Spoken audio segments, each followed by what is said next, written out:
Nakita na namin yung butas, nilubog namin sa tubig. Yan. Asang bulaw. Hinangin namin yan kasi mawala.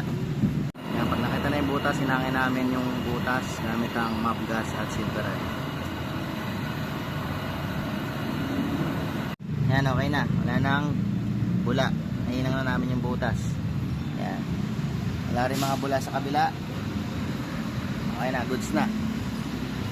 Inilis na rin po namin para good as new.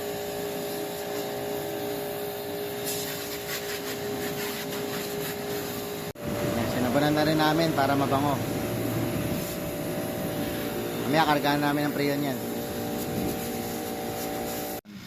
Katapos namin hinangin yung mga coil, vacuumin muna namin para malinis yung system bago namin kargaan ang preyon. Yan, kinakargaan namin ang preyon.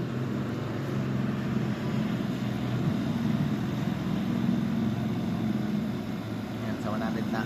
Dahil R4102 to, dapat ang karga niya nasa 140 to 150. Ito yung access valve din yung nilagay namin para lalagyan ng hose ng gauge para makarga mo ng preyon ng isang window type aircon kasi wala talaga yan sa simula.